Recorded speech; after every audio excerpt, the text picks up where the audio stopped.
2015 akan mewawancarai dengan siapa? Halo Kak Siapa dari jurusan BMC juga semester 6.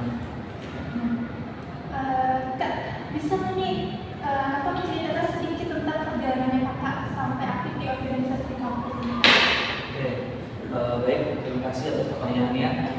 Aku aktif di organisasi kampus sudah mulai dari semester pertama, jadi mulai maba. Nah, dari mulai maba ini aku udah mulai join kepanitiaan yang ada di HMPS PBSI tentunya.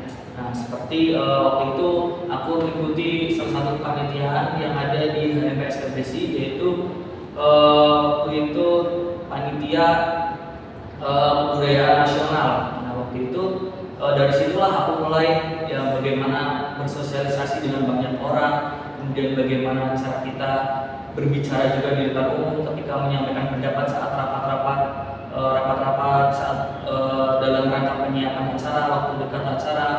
Nah, dari situ mulailah aku mulai tertarik untuk ikut mengikuti organisasi yang ada di kampus seperti HMJ, HMPS, juga BSI, dan juga beberapa organisasi inter yang ada di kampus seperti Forsa, dan juga aku juga aktif di organisasi ekstra dan organisasi event organisir yang ada di luar kampus juga. Jadi kakak selain aktif di kampus ini juga di luar juga ya?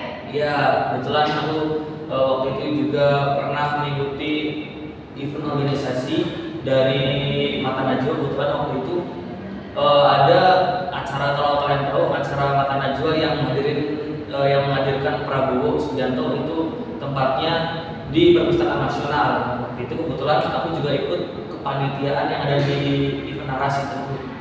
Jadi sedikit banyaknya juga ya belajar bagaimana public speaking yang benar ketika menyampaikan pendapat saat rapat, dan juga bagaimana bersosialisasi tentunya juga dengan banyak orang. Dan itu tentunya sangat mengasah sekali skill public speaking aku di depan umum.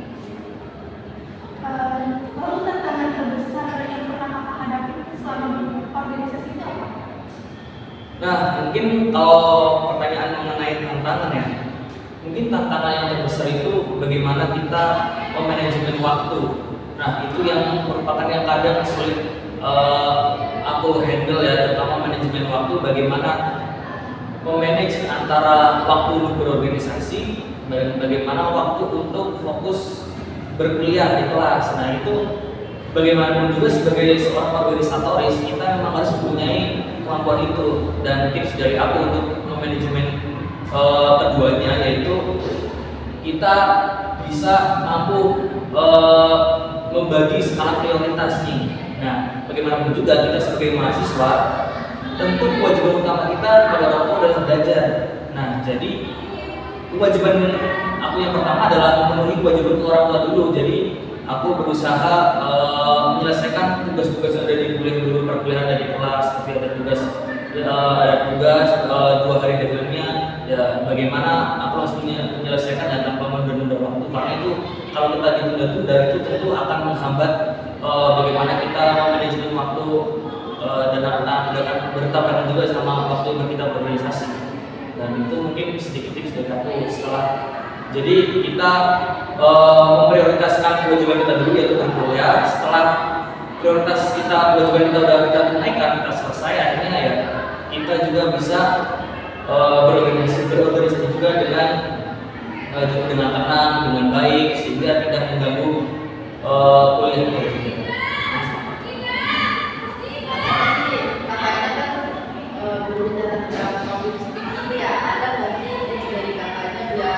Kita tuh pede buat tampil di depan umum gitu.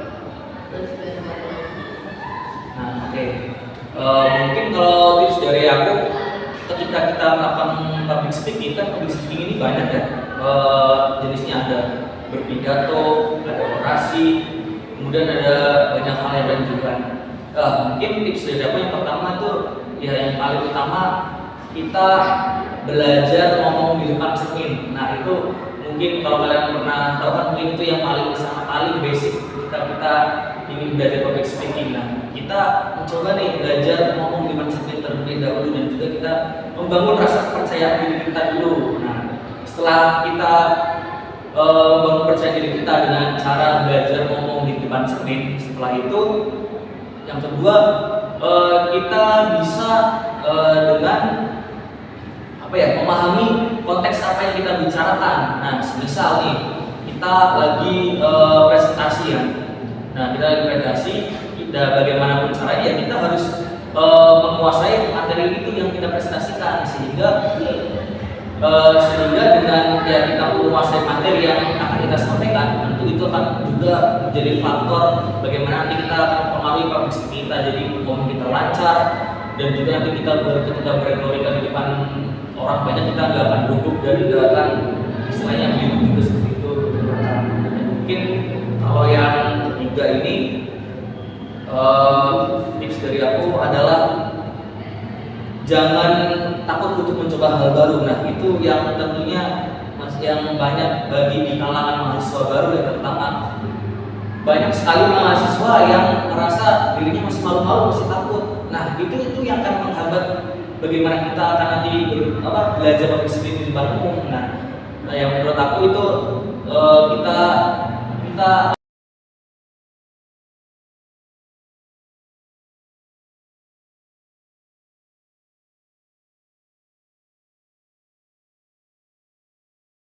pelajaran itu kita nggak apa, malu dulu nggak apa, salah dulu nggak apa, karena itu ya bagian dari pelajaran sebagai pengalaman kita untuk belajar ke depan lebih baik.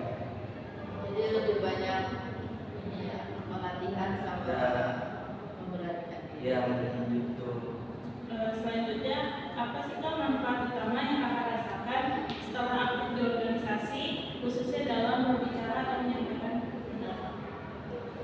Kalau menurut aku ya, setelah aku mengikuti berbagai organisasi juga, aku merasakan terutama yang pertama itu jadi percaya diri yang lebih. Nah, itu yang pertama tuh, bagaimana kita ya berbicara di depan orang banyak, terus kemudian bagaimana kita ingin ngomong apa, jadi kita harus udah berpikir cepat. Nah, itu yang sangat yang aku rasain ketika ikut organisasi dan melatih juga public speaking aku itu ya, terutama itu melatih kepedean dulu dari diri kita sendiri. Berarti percaya diri. Ya, percaya diri dan juga tadi bagaimana otak kita berpikir dengan cepat. Terakhir, apa pesan Kakak untuk mahasiswa yang masih ragu atau takut untuk ikut organisasi atau berbicara di depan umum? Mungkin pesan aku bagi mahasiswa, tentunya mahasiswa baru yang masih ragu dan masih takut ikut organisasi, tentunya ya bagaimana korelasinya dengan public speaking. Pesan aku, gak apa-apa, kalian ikut aja, gak usah takut, gak usah ragu, karena salah dan malu itu bagian dari pelajaran menurut aku ya. Karena itu bagian dari pelajaran. Jadi semakin banyak kita salah, semakin banyak kita ditempa dengan kesalahan, dengan rasa malu, tentu itu yang akan membuat mental kita dan skill public speaking kita akan semakin terasa. Jadi menurut aku gak usah ragu, gak usah takut, ikut aja kepanitiaan organisasi semacamnya itu, ikuti aja, gak apa, selagi itu mempunyai manfaat yang baik bagi diri kita ikuti aja, gak apa, gak usah ragu dan takut. Untuk kami, wassalamualaikum warahmatullahi wabarakatuh.